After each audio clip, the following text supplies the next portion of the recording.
we do have a full load today. And of course, watch your hands and feet on the right. In just a few moments, Jerry's going to close up our doors. Thank you. See you in a while. As we say out here in Harambe, Monday, which means let's go. So jumbo, everybody. Hello back there. How you doing? My name's Ellie, and I'm going to be your driver. And personally, I am very excited to take you out on safari today. Last time I was out there, the animals were very active. Some of them even walked in front of the trucks, which makes for great photo opportunities. If you look up above your heads, you're going to see an animal spotting guide, and that's going to help you figure out some of the animals we're looking at on the reserve.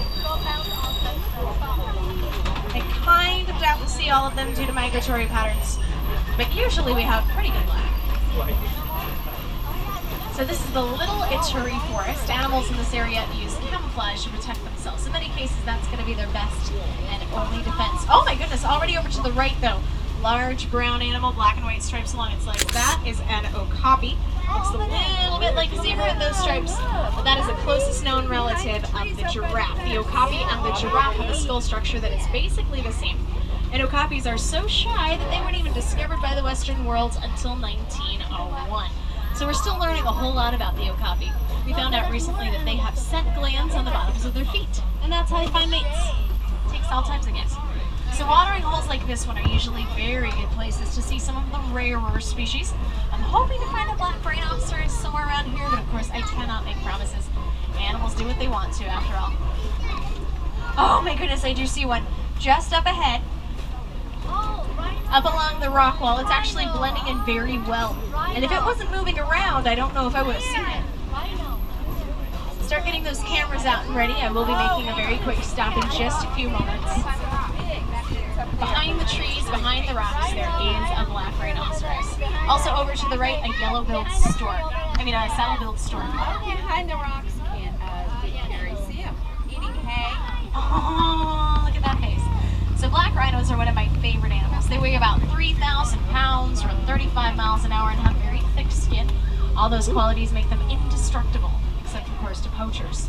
And the reason why they are poached so much is for the horn on their noses. It's not made of anything special either. It's just keratin, the exact same stuff that makes up your hair and fingernails. So including that black rhinoceros, sadly fewer than 5,000 left worldwide, all because of that horn.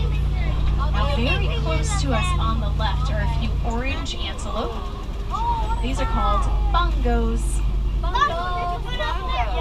Bongos are so seldom seen in the wild that they are known as the ghost of the forest. Both male and female bongos have those horns that kind of swing backwards on their heads, and that helps them avoid getting tangled up in underbrush. So not too bad for the forest. Anybody back there like hippos? Alright, we'll head on over to the Safi River then. It's usually a very good place to see hippos. They should be in and around this area all day. Actually, I do see a few. They're just over to the right. So if you look over your right shoulder, you might see them. Just make sure everybody stays seated, and of course keep your kids on your lap, please. There's probably also hippo viewing up ahead on the other side of the river. Oh, baby hippo can be 85 pounds or so at birth. Full-grown males weigh about 5,500 pounds. Pretty big difference when you think about it. And then these grayish-white birds are pink-backed pelicans. They get that name because their back feathers turn pink during mating season. I will be making a very quick stop in just a moment. Start getting those cameras out ready if you're planning on taking pictures.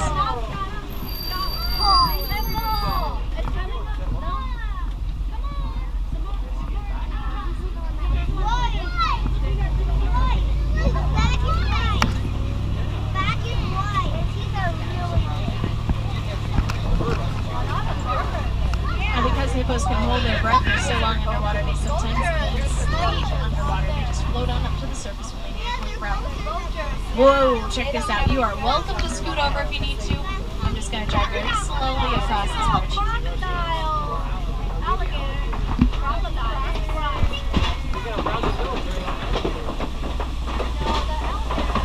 Just make sure you stay seated for me back there, please, ma'am. Thank you. Each of those crocodiles has a jaw crushing power of about 2,000 pounds of pressure per square inch. And they always look hungry to me too, so I never, ever like to stop there. Ever. And can you blame me? Well, no. No.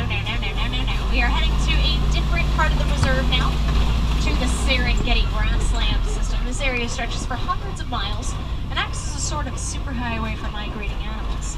It's also home to some of Africa's more popular creatures like elephants, giraffes, and lions who live here year-round. But before we hit the savannah, take a look at that great big tree over to the right. It's the one that looks like it could be upside down. That is an ancient baobab tree. They live for hundreds of years in some cases, thousands of years in others. They are also called upside-down trees, for reasons which may or may not immediately be obvious. Oh, there it is. Isn't this beautiful? The Serengeti grasslands. It's pretty much every safari driver's favorite view of the reserve. I'll tell you as much too. Needless to say, it's all part of the wild Africa we are trying so hard to conserve and protect. I do see all of those giraffes up ahead. But that one a little bit further along up the road is going to make for really good pictures. So I'll pull forward a little bit more. Is there anybody on board who's about 6 feet tall? Maybe a few of you. Well, believe it or not, that is baby giraffe height. Oh, look, baby giraffe is 6 feet tall. As tall as Granddad. Baby Granddad. We'll talk about photo ops. Look at that. Okay, you want to take pictures? No, you can take pictures. I did get a question that I feel like addressing. Is that giraffe black? Well, not so much. It's a very dark brown, standing in the shade there. But giraffes, just like people, have different colors that their spots can be. We have different hair colors, different complexions. They have different pattern colors as well. Just kind of light variations. A group of giraffes is called a tower, which I think is fantastic. And at the tallest, a giraffe can be about 20 feet tall. They spend most of their day eating with their heads high up in the trees. And giraffes love to eat. They eat about 20 hours every single day. It doesn't leave too much time for sleep either. So imagine eating all day, hardly ever sleeping, and still being that tall and skinny. I'm jealous I don't wait till I'm the apple. Oh, there we go. Way over to the left. I'll make another very quick stop for you in just a moment. The larger brown antelope are sable antelope. And the smaller one is a springbok. Both of those animals are full-grown adults. Springbok weigh about 100 pounds. Sable antelope can be about 4.5 feet tall. Springbok get that name because of their ability to spring into the air repeatedly 10 to 11.5 feet up with their springs. And then sable antelope are very different from the springbok in that they will stand and defend themselves, oftentimes to the death of themselves or whatever animal is trying to attack.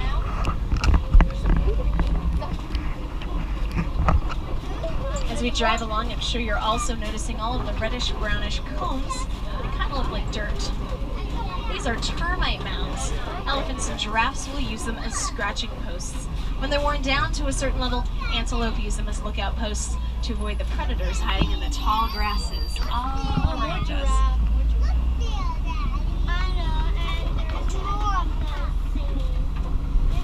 We're just going to drive slowly through this group of giraffes. Why? You don't want to disturb them. Yeah. They're eating. They're relaxing. And if you look way over to the left, you may notice those great big horns. Those horns belong to Ankoli cattle, and their horns can be 5 to 6 feet long. They are also called Watusi cattle, named after the first people group to domesticate them, or Egyptian longhorn. They're definitely one of the more ancient breeds of domesticated cattle. They're really such an old type of cow that you can find pictures of them inside the pyramids of Egypt. We're talking several thousand years of being recognized as a single type of cow. Also look at the gray antelope nearby. Those are white bearded wildebeest. We'll be getting closer in a little bit and then I'll pause so you can get a better look. The word wildebeest means wild beast in Afrikaans. Another name for wildebeest is nu, spelled G-N-U. Kind of reference to the sound that they make.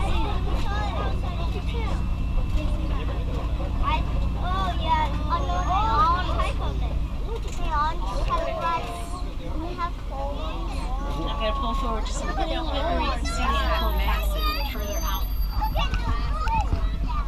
They got huge horns. Look at that.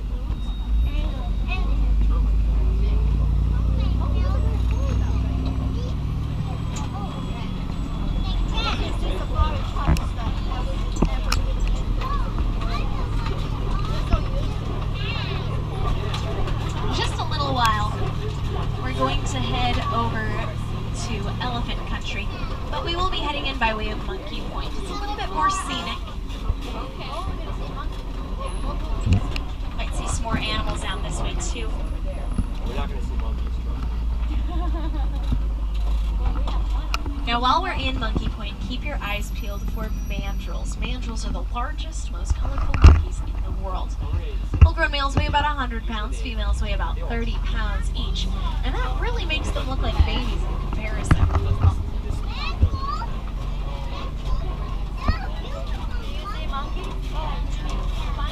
Oh, and look up ahead, I do see an elephant.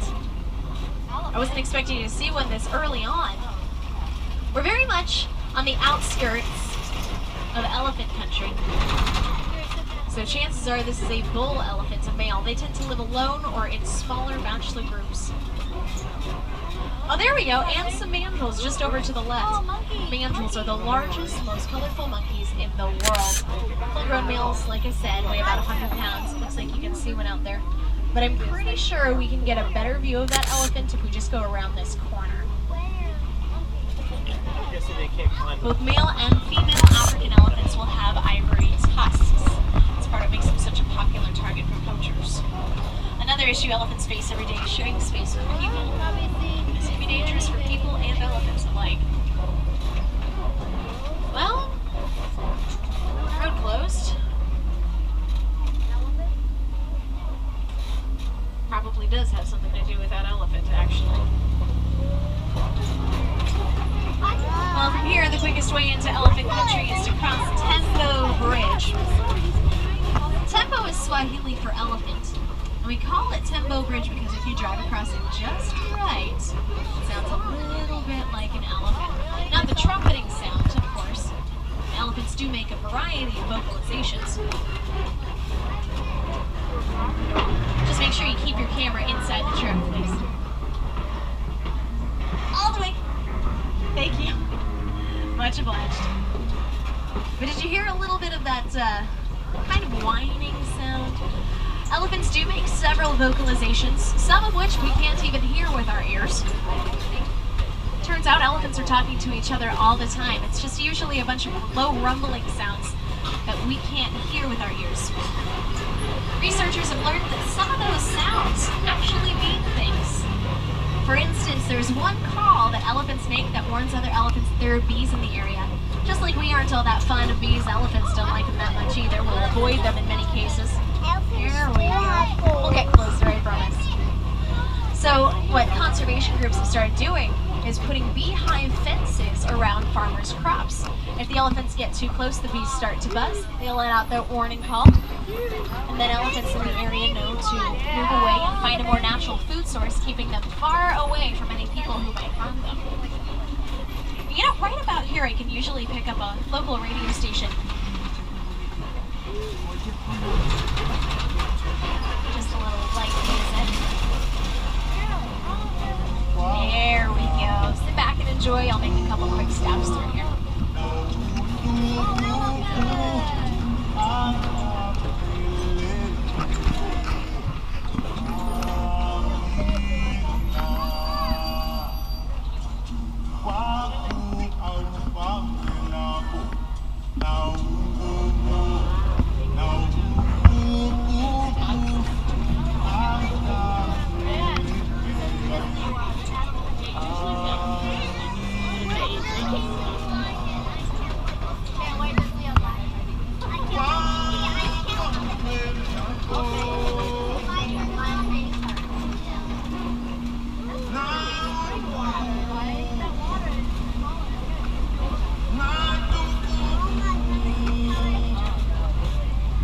Sure just about everybody recognizes these colorful birds.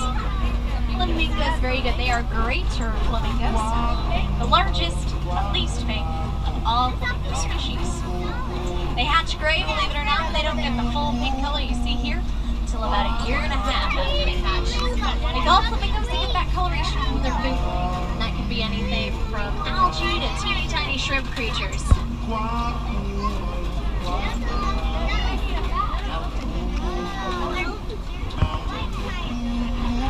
Oh no, they're killing. They're killing.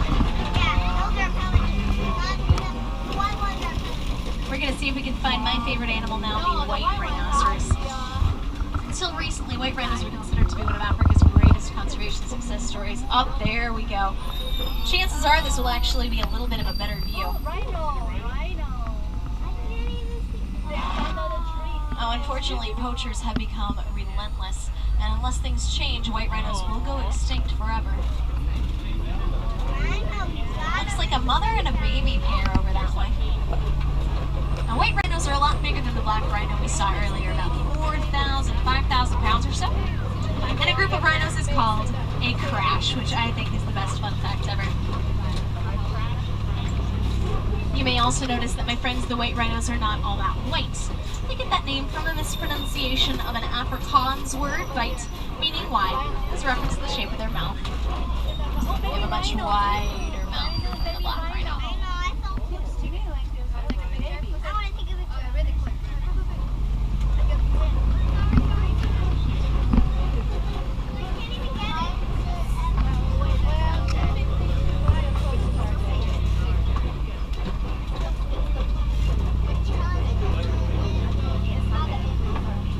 Actually, if you look very carefully, I will tell you, don't try to take pictures because it'll just frustrate you. There are some trees in the way, but lying down where the shadow and the light start to touch, there is a cheetah. It is actually facing us, but it is lying down. He's behind a tree. Cheetahs are the fastest land mammals in the world. They can reach speeds of about 60 miles an hour, give or take, of course, and that is only for very short distances. They also have excellent eyesight. That's part of what makes one of Africa's greatest daytime or diurnal predators. And just next to us on the left, that is a Kopi rock formation. Kopis are hot spots for predators. It's usually something up here, but no promises, of course. Oh, look, just over to the right, a couple more rhinos. Rhinos are something we call crepuscular, meaning they are most active during dusk and dawn. So a nice shady spot is a good place to hang out. I also want you to notice how close we've been to all of these rhinos, and they don't even mind. Out of the 5 remaining species of rhinoceros, white rhinos are said to be the most even-tempered. Here we go. Zebras, and first, the little brown antelope are called bontebok. Take a very good look at the bontebok. The only place you can even find one is on a reserve like this. That's due to poaching and overhunting. Now zebras, they may look cute, they may look docile, but one well-placed kick is enough to break the jaw of an attacking lion. These animals really don't mess around, my friends. Certainly capable of protecting themselves. Oh, would you look at that? Cuter than advertised. Coming up on the left-hand side, there are some warthogs. Looks like a few piglets and a mother. You just kind of see them moving around over there. Warthogs are the largest burrowing mammals in Africa. And they dig out those burrows with their legs, test out some longer tusks. We'll be very close to an ostrich guarding some eggs in just a few moments. Those eggs weigh about 3 pounds each. Should hatch in 42 to 46 days. Ostriches are the largest flightless birds in the world. And then over to the right, those squiggly horned antelope are called addax. That's spelled A-D-D-A-X. I bothered to spell it because they are so new to our reserve that they aren't even up on the animal spotting guide yet. Addax get most of their moisture from their food. They can really go almost their entire lives without having to drink any water. All the same, the people who live around the addax in their natural habitats are not nearly so lucky. Due to competition with agriculture, hunting, and poaching, scientists believe that addax are among the next animals to go extinct here in Africa. So it's very exciting to see that little group here.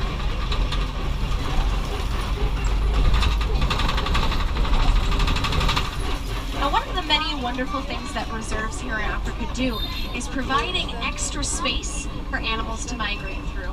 A lot of land has been taken over by farmers just trying to make a living. And so animals don't necessarily have the safest migration routes. And they've been following these same pathways for centuries. So we try to reclaim a little bit of the land just to make sure that these animals have a safe way to make it to wherever they need to go. Of course, there are many issues that animals face while they're out here in the wild. Some of it, of course, is poaching. But the rest really is just living way too close to people. When it really comes down to it, point of conservation efforts and reserves like this in general is to find that balance so people and animals can live together as harmoniously as possible. That way everybody wins. And a very good friend of mine once said that what you see with your eyes, you value with your hearts. We saw some amazing animals out there today doing some wonderful things. So I hope you have a new appreciation for some of those animals. Maybe you learned a little something, maybe you'll take some of that new information home with you to share with your friends and family. That's really all I can hope for. And of course, no two safaris are ever the same. The animals most certainly make sure of that. So if you feel like stopping by later, we would love to have you. You'll have a completely different experience, I promise. If you're planning on sticking around Harambe, you still have plenty of time to check out the Pangani Forest Trail. It's about a 15-minute walking tour. And while you're out there, you'll have a chance to see some animals you didn't get to see out on safari with me. If you're very lucky, you'll see a family of local gorillas living on the hillside.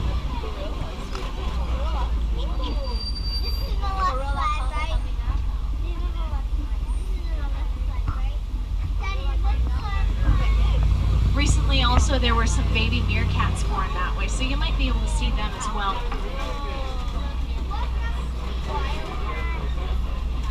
Now start checking your seat, make sure you have everything that you brought with you. And of course be prepared to watch your hands and feet on the right. In just a few moments someone's going to open our doors up. And we'll be ready to head out on our merry little way. Anybody doing anything fun later? You don't have to if you don't want to. I mean, it's your vacation. Personally, I'm going out on safari. I'm pretty excited about it. Alright, give the area around your seat that one last really good check. Sam's going to open up our doors in just a moment. Out here in Harambe, we do not like to say goodbye. It's way too sad. It's way too final. So instead, we use the Swahili phrase, kwaherini. And that means go well. So kwaherini, everybody. Very good Swahili. Enjoy the rest of your day here in Harambe.